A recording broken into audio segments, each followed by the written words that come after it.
have clients. You got a lot of good stuff going on. You're raising $1 million. And I want you to, your company's called BrightAmerica Ventures. Could you, for those that don't know anything though, can you take 2 minutes and just give a quick pitch? I know it's, you have a kind of a financial literacy subscription model, correct? That's correct. Explain how it all came to be and a little bit about the opportunity here. Yeah, so let me run through that. So tonight, if you think about this, millions of Americans, Kevin, are going to go to sleep worried about their financial future. Some are going to have anxiety about money. Some are going to be worried about their paying for their children. Some are even going to be fighting with their spouses over money. And worse yet, some are even going to bury this problem. It's a major problem. And the problem is really that people are making enough money. They're just not doing the right things with the money that they're making. And you know, our country is suffering financially. 50% of households have less than 3 paychecks saved up for an emergency. You know, 70,000 seniors or 10,000 seniors are retiring every single day with less than $70,000 saved up for retirement. And there's 40 million more coming through the pipeline. It's literally an epidemic. The all-time highs on credit usage, on credit card usage, on personal loans and student loans. And it's all a symptom of a problem. And the problem is that the class on money and how wealth works has been missing from our upbringing. All across America, we've missed this class on how to grow wealthy, on what to do with our money on a week-by-week basis. And so we've recognized this problem. We've developed 3 products to help our client base solve it. Product number 1 is a online financial training program that walks you through 8 core lessons on how money works and what you need to be doing in order to grow wealthy and the mindset and the habits you need to have. It's an online training product. It's also a physical workbook. Product number 2 is a software program that supports that program that helps you organize and modernize your accounting into one place and to really track your finances and to know what is happening to your money on a week-by-week, day-by-day basis. And in fact, we send weekly updates.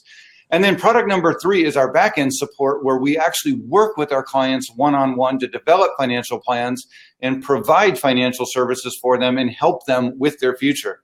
And it's like you said, we do have traction. We've generated about $750,000 in the last 18 months. We've done 75 plus employee financial workshops. We have pilot programs inside of companies. We've gained an enormous amount of insight from working with those companies. We've assembled a management team that's effectively implementing our program here locally in Arizona. We have an advisory panel that's coming online, as well as a board of directors to help us to expand this nationally. And we are raising $1,250,000 in debt at a 12% convertible note, $750,000 in equity at a $4 million valuation. Okay. The program got started, as a result of professionally working with people and realizing there was a hole in this marketplace. Gotcha. Let me ask you this. You got the 3 different steps, and my question is, what is the ultimate goal of the company? Is it to get people that you're helping with their ultimate plans? In other words, are the first 2 steps in place, to be able to get leads that give you then the ultimate goal of creating, financial management programs for people? Or is your goal to make money on the subscription side? Where's the real value in what you're creating here? Yeah, the real value is making an impact in people's lives. And we believe that we're poised to be America's #1 and premier financial literacy training academy, bringing financial wellness training and personal money management habits to Americans and subscribers, nationwide. There is a bonus, and it's a necessity of our program that we provide the back-end financial services so that we can provide consistency to every person, whether they're in Florida, in Atlanta, in California, or here in Arizona. They get the same level of financial services on the back end. Have you heard of someone named Alexa Von Tobel? I have not. She created financial literacy apps and money management, and I'm not 100% sure all of the profit centers that she was building, but you should do some research on her. It's Alexa, Alexa, Von, V-O-N, I think T-O-E-B-E-L or T-O-B, something like that. She's a young girl, kind of a millennial superstar, financial guru that created a business, sold it to one of the big banks or big financial companies. And I think if you modeled your plan kind of similar to what what you're talking about doing reminds me of the things that she was doing. She was talking about exactly the same things that millennials, they have no idea. They go out every day and they're getting an $8 Starbucks and they're doing this and they're doing that. Yep. And, they don't realize if they took one coffee a week and put it towards this, they could, eventually they'd have $1 million sitting there. And these are the kinds of things that you're doing. She got hundreds of thousands of people subscribing to her content and then sold the company. And her goal was to deliver this massive number of new clients to a financial company. And so there was small monthly payments for people tell me how your subscription model works. Yeah, so that's our subscription model. It is small monthly payments. It's incredibly affordable, and $10 a month, for the program. The idea is to bring on 100,000 subscribers in the next 5 years, to track and analyze all of the financial data and provide that data in aggregate way that's obviously privacy concerns. We're not giving out financial information on individuals, but aggregate data. That actually adds a multiple to our company at the exit. The exit is very similar to Alexa's, is that our goal is to bring the subscribers online. We already have our exit partners in mind and we're in relationships with them. The goal is to grow the company, grow the advisory business and the financial services business. We're generating the recurring, passive revenue on a subscriber base of $1 million a month with 100,000 subscribers. And then to sell the company. And that's the exit, we believe, a 66.7 ROI for our investors. Okay. Do you have a customer acquisition model yet? Have you built funnels and have you tested what it costs? If I asked you right now, what does it cost you to acquire a customer? Do you have the answer to that yet? Yeah, it does. It costs us, on the business to business side. No, I don't have that exact number on the business to business side. We know our ROI on our ad spend, but I don't know the cost of the customer. On our general availability of our software, we've just rolled that out in June, and our subscribers have started coming online. The program is working successfully. We really don't have enough data there yet to have a real good accuracy of what it costs us to acquire those customers. It's an important number for you to have, but you're asking for $1 million. I'm an investor. I want to know, is there a customer acquisition model in place? So that's an important number. Okay. Yeah, and funnel marketing is our strategy, using social media ads, driving traffic to landing pages, building an influencer model to grow that. In fact, speaking of that, this, by the way, is an amazing book. I've been reading through this. Yes, Kevin, you nailed it on the head with this one. We have been a student of influencer marketing and funnel marketing. Geez, since 2008, Janet Schweitzer was my first introduction into that, and literally everybody since. Russell Brunson and ClickFunnels and everybody else, Ryan Dice, all of that. We're very much into the influencer model and believe that's the way to go. The direct to consumer through social media, right to our landing pages, right to our customer. How many customers? We do believe that I'm sorry, go ahead. Yeah. How many customers do you have now? We have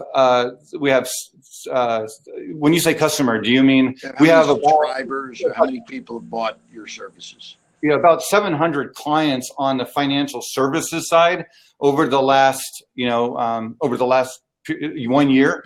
But on the academy side, on our subscriber side, we have about 100 subscribers that have started coming onto our software. We just made that available. Okay. So and now is this an app or a website?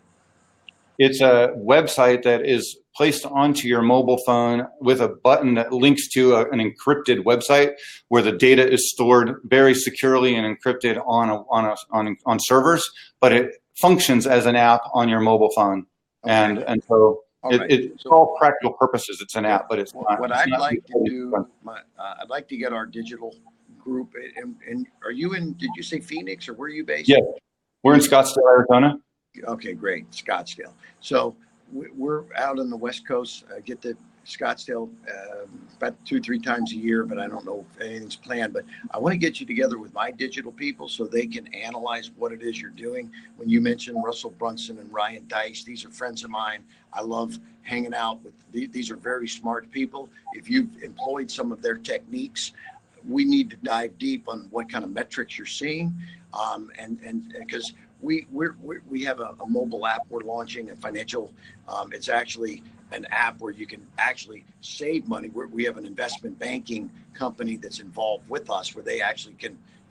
Are you an invest? Do you have licenses yourself, by the way? Yes. For investing. Okay. Yeah. That's important, because if you're going to advise people for their monies, you need to have some licensing, right? Yeah, so, we have every license that we need, all of them. So I'd like my digital folks to dive a little deeper with you, because we talked about cost to acquire a customer. You said, yes, you do. No, you don't. Maybe, you're building some landing pages. I want to dive deeper on that. Do you have a PowerPoint that you can get me also, a deck? I do. Yeah, we have a pitch deck. I'd like to see that. And then let's have a follow-up, via email, call, whatever it takes, because I'd like to see if this is something we may be able to introduce to our mobile app folks that we have that are doing financial investment banking app geared towards the millennial marketplace. So we have something that it's not as much on the learning side. I think this is why yours may dovetail nicely with what we're doing. Ours is more of an investing. It's invest, save, and give is what this app is that we have. So it's a 3-stepper, but it could maybe tie into also learn, invest, save, and give could be the 4th component to what we're already doing. So there may be some good synergy here. And I apologize, we're short on time today, but we're rifling through pitches today. So thanks for giving us your view, and good luck to you. But let's have a follow-up with the deck and the things that we just discussed. And how do I get a hold of you? Are we going to talk offline, or how do I reach out to you? You just get back to Diane or the folks that you dealt with at Pitch Investors Live, because I can't give you any of those details. We're live to everybody right now. So okay. We'll have a follow-up via email offline. Sounds good, Kevin. Okay, great. Hey, thanks. Thank you for your time. Have a great Sunday. Take care. All right. Bye-bye. Peace. Bye. How was that? Couldn't have gone better. You think so? I mean, that was. Well, what do you think? Yeah, I think that's good. Hopefully we're still offline. I see my camera's still on. Oh, there it goes. It went off. Okay. Invest, save, and give. Yeah. So he gave me a name. I told you that fucking number. That was the exact number I told you yesterday. I know. Cost of fucking customer acquisition. I don't know. It drives me nuts. It's like the one little thing is the thing that picks you off, and they're like, oh. Well, the one little thing, then that's where you have to say, speaking from, what we've aligned ourselves with a company that says roughly, $48 on the digital side, and 3 to 1 on the software side. So that's the ROI. That's not the cost. Well, how much do we have to spend to get that person? We haven't done really much of that. What's the lifetime value of that customer? I know, we just don't know. We're not there yet. So what's interesting is one of the things that I would have come back, the only thing that I would have commented on, saying that, it's interesting that a lot of people are going after the millennial market. We also think that there's a huge need with what's happening in the retirement market. And if you actually look at the numbers, the baby boomers and millennials are similar as far as the demographic goes and the number of people.